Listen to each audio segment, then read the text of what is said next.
What if the author of your life story was also a character walking right there beside you? That's pretty much the mind-bending idea behind this mysterious figure known only as the Novelist from the book Ada Netkin. He's literally an author who writes himself into his own creation. And today, we're going to unpack his absolutely fascinating philosophy. And, well, here he is. You see this guy, right? He's got this sharp black suit, white gloves, a white tie, but then you get to his head and nothing. It's completely covered by this gas mask, almost like a smooth, dark helmet. You can't see any skin, no eyes, just this strange, quiet presence. This single image just perfectly captures the whole puzzle of who he is. He's the creator, and he's a creation, all at the same time.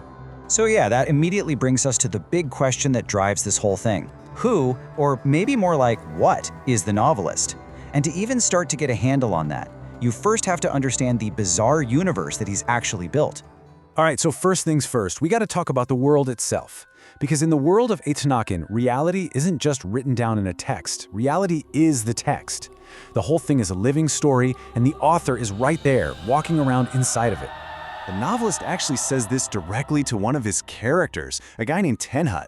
I mean, just stop and think about that for a second. He's not just an author writing about their world. He's more like a composer, and his song is literally their reality. Every single feeling they have is just another note in his symphony. And the scale of this whole concept is it's staggering. The book calls this entire framework the verse.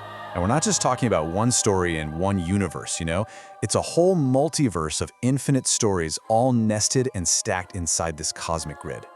But here's the crucial part. He's not some all-powerful god pulling every string. He straight up tells his characters he doesn't know their fate any more than they do. His job, as he sees it, is to just maintain balance, to be a kind of cosmic editor, making sure that their free will can actually come together to form a story. He provides the stage, but they're the ones living out the play. So let's talk about the character's dilemma. Because the novelist has a huge problem on his hands. His characters, they're stuck. They're totally trapped in these destructive cycles, and it's stopping a better, more meaningful story from ever being written. This chart just lays out their struggle perfectly. Over on the left, you've got the programmed mind. That's where they're at now, just reacting to their environment, ruled by cold logic, always looking for something outside of themselves to make them happy. But on the right, that's the creative ideal. That's where he wants them to be, driven by their feelings, creating their own world from the inside out. They're stuck on the left, and he desperately needs them to get to the right. And this is where it gets incredibly personal. Their trauma isn't just some plot device for him. He says it's a literal barrier, a wall that blocks him from reaching them. He feels their pain, and it's physically stopping him from writing the beautiful story he knows is possible. The author is basically a prisoner of his character's own baggage. Okay, so how in the world do they break free? Well, the novelist doesn't just point out the problem, he gives them a solution, a specific path to freedom that he calls the blueprint of the heart. He lays it out in 4 steps. It's like a spiritual instruction manual. First, he tells them to be still. Just focus inward on your heart and watch what comes up. Second, cleanse. Use your breath to clear out all that emotional gunk.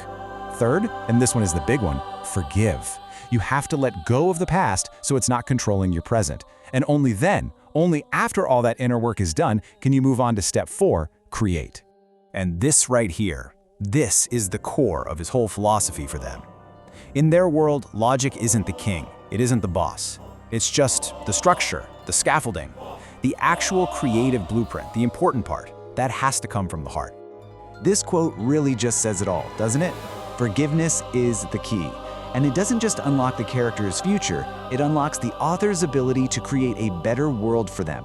Their own inner freedom is directly connected to the evolution of their entire reality. But of course, just when you think you finally get the rules of this universe, the novelist hits you with one final, totally mind-bending twist. And right here, everything just gets flipped on its head. The novelist, the author, the creator of everything we've been talking about, admits that he's also a character. His conversations with his own creations are actually his way of talking to his own creator, on an even higher level. The whole thing is just stories inside of stories, all the way up. So Tenhut, the character who's been on this whole journey, finally grasps this and asks the only question that matters anymore. If the author is just another character, then whose story are they all really in? The novelist's answer is just one single word. R, which means our. The story isn't his, it isn't Ten Hut's. It's a collective creation, a shared reality that they are all writing together, across every single level of existence.